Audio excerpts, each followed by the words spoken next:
listeners, it's Jana from the Grief Out Loud podcast. Today we are bringing you a new episode from our guest podcast, Who Died and How They Lived. It's a podcast produced by Amy Craig. And with full disclosure, today's episode is an interview with my mother, Phyllis DeCristofaro. So you'll be hearing a lot of information about my family and my background, and feels really nice to have those stories documented. So thanks, Amy, for doing that interview, and thanks, Mom. So listeners, I hope you enjoy this episode. And we are working on a new episode on significant days, things like the birthday of the person who died, the anniversary of the day that they died, or perhaps they've received a diagnosis. And we are hoping to bring together a lot of different voices for this episode. And we need your help. So if you want to participate, you just need to record a short voice memo. You can do that on your phone if you have one. And tell us about how you've navigated one of those significant days or how you approach the whole idea around it. Keep them short, maybe 30 seconds to a minute and a half, and you can email them to me at Jana, Jana, @dougie.org. We hope to hear from you and enjoy today's episode. Thanks.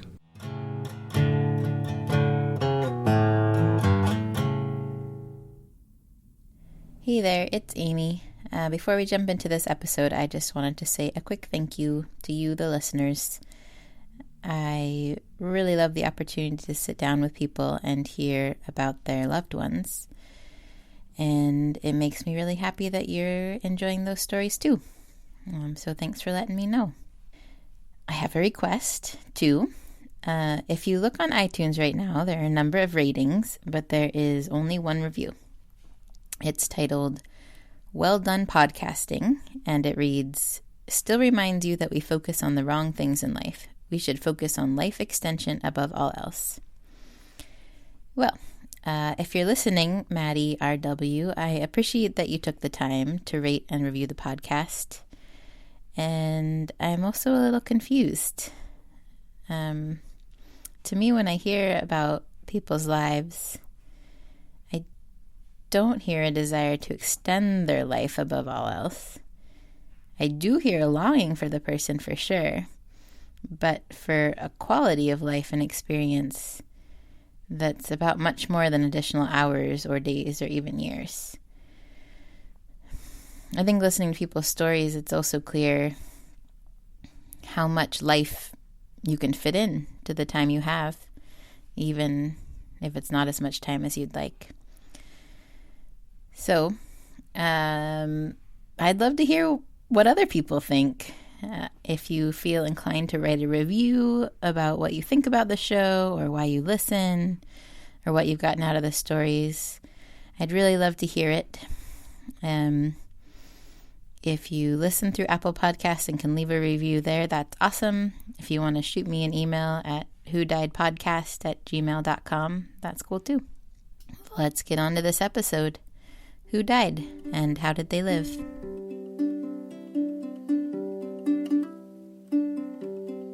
I remember so distinctly the day of his funeral.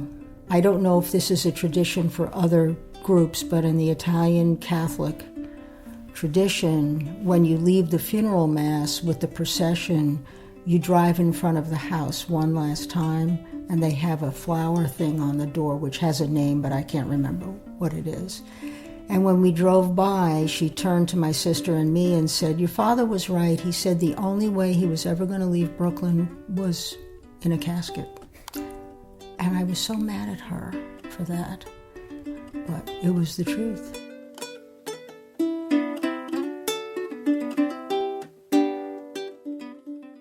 Each episode of Who Died, we hear from someone about their dead loved one.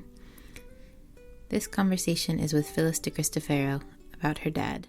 His name was Filippo Iacono. He was born in 1908 in a little town called Montalegro in the province of Agrigento, Sicily. He came to the States, he came through Ellis Island at the age of 5, and I can't seem to find that family on the manifest, and I may have the wrong dates, or they may have come illegally. I have no idea.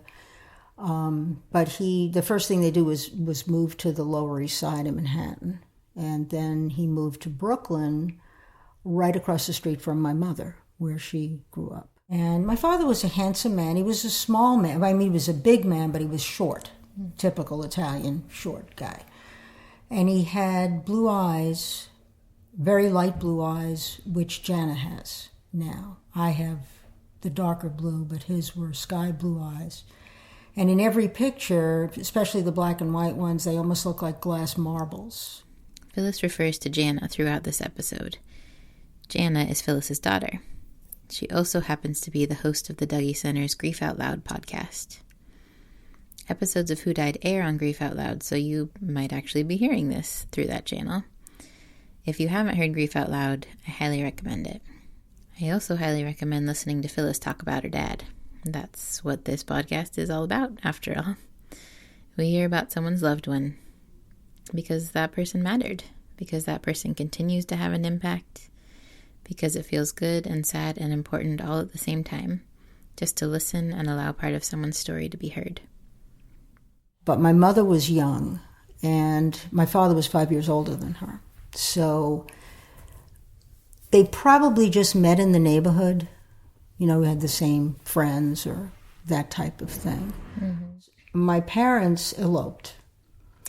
My father being Sicilian, my mother being Neapolitan, it was a mixed marriage, and it was frowned upon by my mother's parents. So they were disowned by her family. Taken back later on, but disowned initially, because Sicilian men were thought to not work and beat their wives. My father was the furthest from that, which they learned and loved him dearly. So as you'll hear, Phyllis's parents didn't have an easy go of things, but you can also hear the persistence. Phyllis talks about how her dad just kept going, kept moving forward, even if it was hard, even if he was in pain.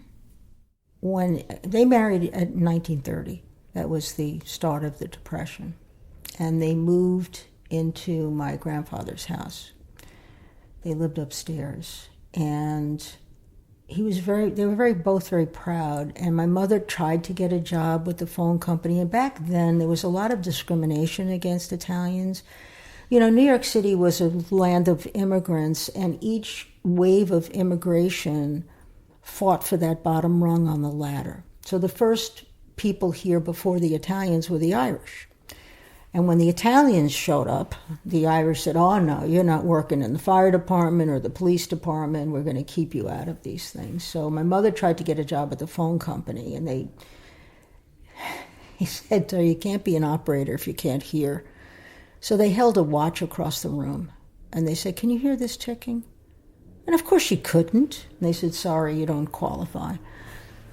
And same thing with my father. He tried to get into various occupations, and he was locked out. He couldn't get jobs. He did everything. He shoveled snow. He did all kinds of stuff. They finally applied for what was called back then home relief, which is modern-day welfare. He didn't want to do it, but he had to. They were starving. So the man came to the house to interview them, and he said to my father, "You don't qualify." And my father said, "Why?" And he said, "Because you live in your father-in-law's house." My father got so angry, he chased the guy down the street and said, "My father-in-law needs the money that we pay him in rent. Do you think I'm living here for free? Do you think I would do that?" So he was very proud.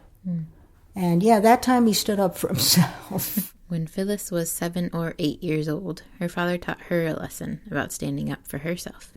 The boy next door to me, Anthony, was in love with me when we were children, okay? And the way he showed his love was by beating me up. So he would punch me around and, push me and whatever. And one day he came up behind me and bit me on the back through my snowsuit. That did it for my father. He took me in the basement. He hung up my rubber ducky from a rope, and he taught me how to box. And he showed me the 1-2. And then he said to me, "Anthony has a weak nose." He had a weak blood vessel. It bled all the time. He said, 1-2, right to the nose, the next time he approaches you. And I did. And he never hurt me again. One of the things I noticed listening to Phyllis's stories was how she shared a lot of her dad's interests. Baseball and music were two of the big ones. And I guess maybe that's fairly common for children to adopt their parents' interests. My dad was really into antiquing and true crime novels, which I am not. But Phyllis and her dad seemed to both find their own joy in their shared hobbies. My father's bosses had a box at Ebbets Field in New York, in Brooklyn. We were big Brooklyn Dodger fans. He took me to the games. And I was young. I was probably 51 or 52, so I was probably 6 or 7 years old. That was a very special thing for me. And one time he put me on a stool in the candy store that was down the street from, we lived on a street in Brooklyn that was half commercial and half residential. And the commercial parts had apartments above, typical city street. There was a candy store. Then he put me up on the stool and he said, okay, tell all these people the lineup for the Dodgers. And I did. First base, second base, third base. And he was so proud of that. The jazz whistle he played all the time. He played the harmonica. They played the spoons, him and his brothers, which is, on your knee kind of thing. The one song that all of us sang, the four of us, harmony at family gatherings, was Hank Williams' Your Cheating Heart. He really liked that. We all liked that song, and it was easy to harmonize. In addition to inheriting the love of music, Phyllis also inherited a lot of photos. That was the other thing about him. He always wanted to have the new thing. So the reason I have all these pictures is because of the fact that he had a camera. This is him with me, and he built me this swing in the backyard. Our backyard in Brooklyn was the size of a postage stamp.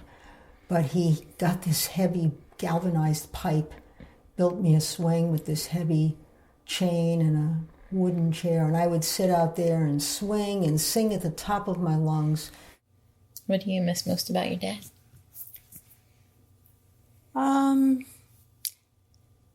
The music, I think, and the fun. We had a lot of fun. I hate New Year's Eve. I always have hated New Year's Eve, except when I was a kid. Because it was a big family party. My grandmother and I were the New Year and the Old Year. We waited till midnight because you couldn't eat meat, and then the bunyalada came out and all the hams and everything else. There was a lot of singing and piano playing and dancing. And then after that, it just became anticlimactic for me. And then my sister was buried on New Year's Eve, so that kind of added to it. Yeah. But yeah, just the fun, the laughing, and the good times, because that went away when he got older. As much as we miss someone and want to remember all the good stuff about them, most people do not live lives that are just full of sunshine and rainbows. I appreciate that Phyllis could acknowledge the more complicated parts of her father's life, too. I think my father became very bitter toward the end, because I think he thought he had a lot of potential that wasn't realized.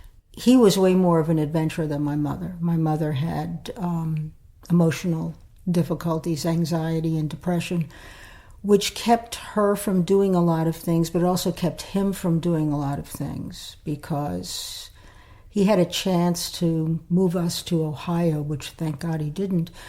But his job was going to take him there. My mother said, absolutely not, can't go. And he wanted to move to Florida in the winter, and she said, absolutely not. Filippo's experience seemed to shape his desire for a different experience for his daughters. My father had a 4th grade education. My mother made it to 8th grade. That was it. But with his 4th grade education, he became a machinist. He read extensively. He didn't read books, but he read magazines and newspapers. He was a very bright man.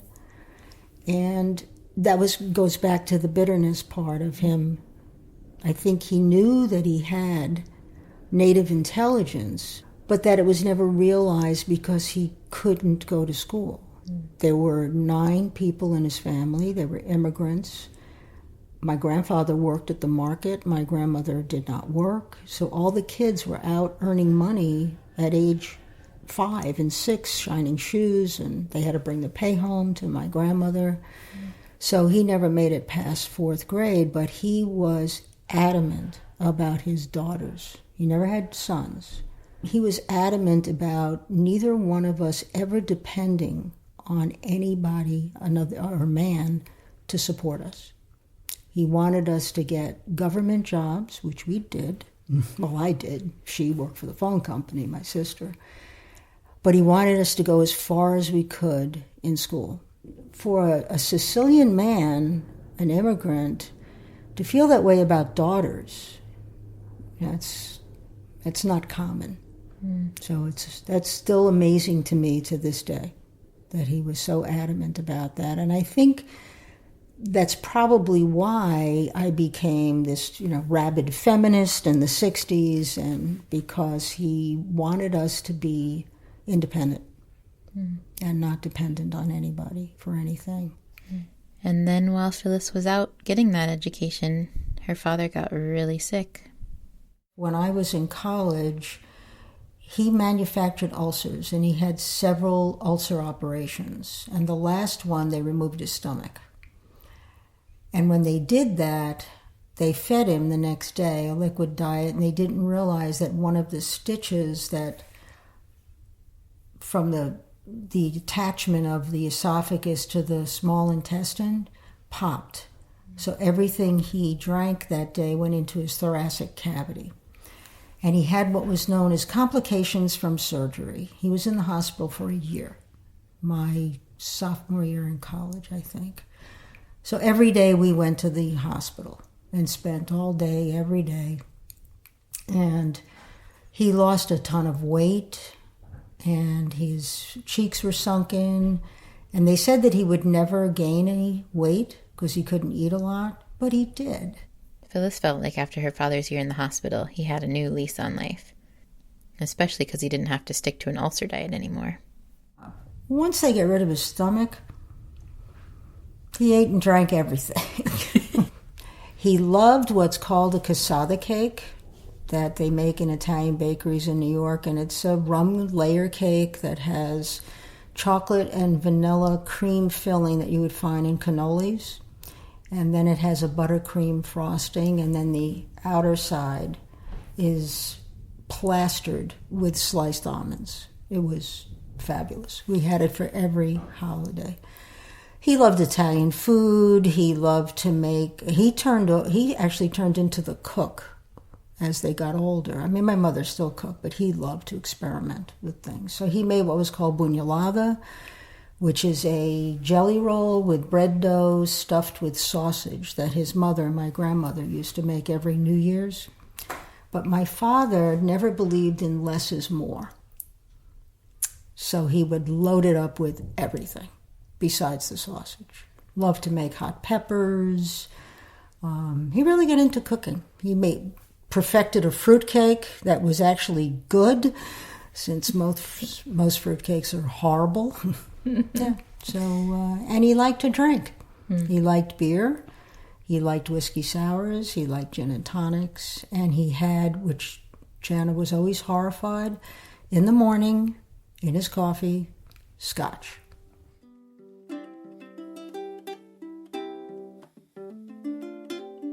When he turned 80, my husband and I went, they had a house upstate New York, a little bungalow. And we lived in Connecticut at the time. So we drove over for his birthday because my sister was recovering from cancer surgery and she couldn't be there. And my husband's an avid golfer. My father never played golf in his life, but he was athletic, had a baseball swing. We took him golfing. And my husband teed up the ball everywhere for him because it's a lot easier to hit it off the tee than off the grass. He was pretty happy then because he hit the ball really well. And we were, yay, applauding. And my mother was along for the ride. She was in the cart, and it was really a beautiful day because she had never seen me play golf, because why would she? So that was, I think, a happy day for him, and he was 80. That was his birthday, and we had the cake and all of that. And then about 6 months later is when he got lymphoma.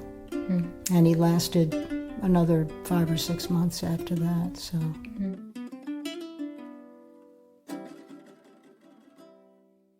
If you've listened to other Who Died episodes, you know this one is a little bit different. Filippo didn't die young. He got to meet his grandchild. And yet this episode is similar. Phyllis is still a daughter who loves and misses her dad, and she still has feelings about his death. A lot of guilt around my father's death, which I have a lot of guilt around a lot of things. But we were in Vermont at a golf resort, and I felt really guilty being there.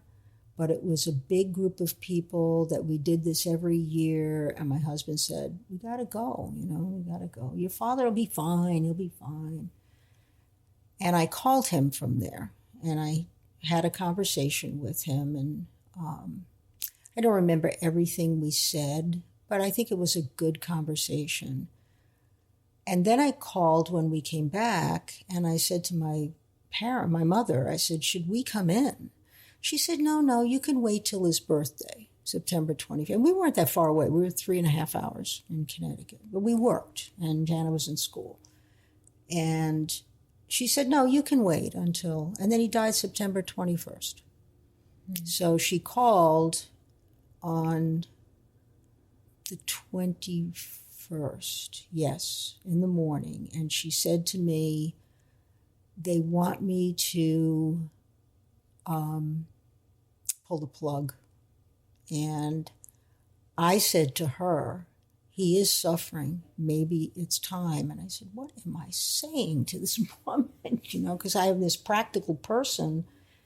And I have a lot more compassion for strangers than I did for my own family. So we got in the car and rushed to Brooklyn. And when we got to the floor of the ICU, I heard code blue, code blue. And my mother was outside. And they came out and said he had died.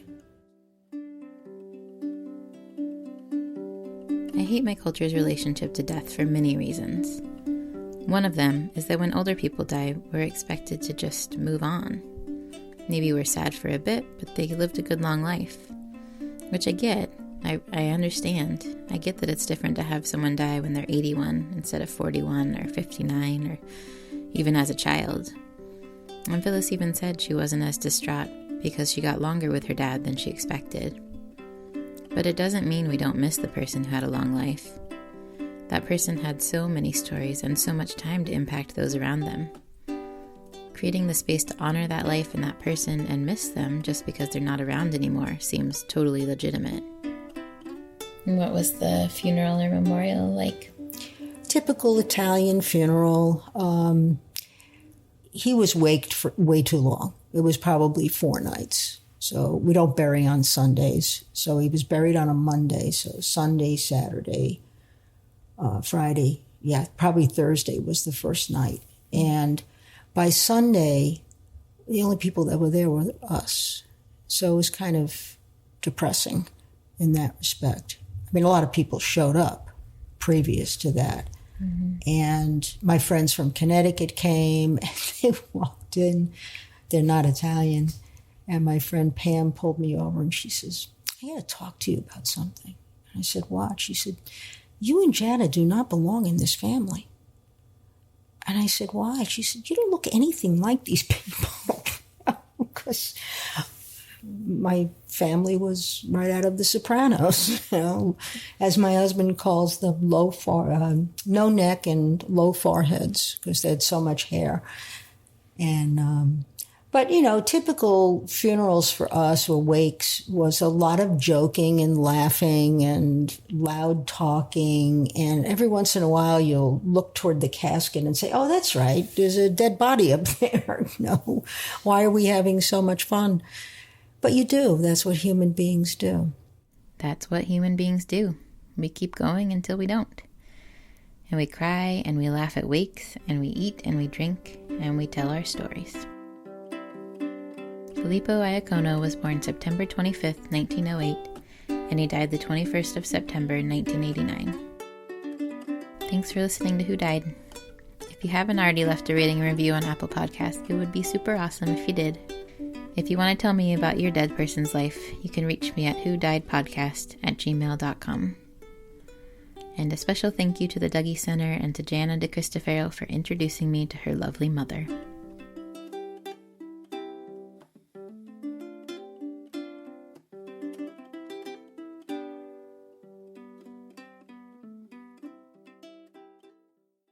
Thanks for listening.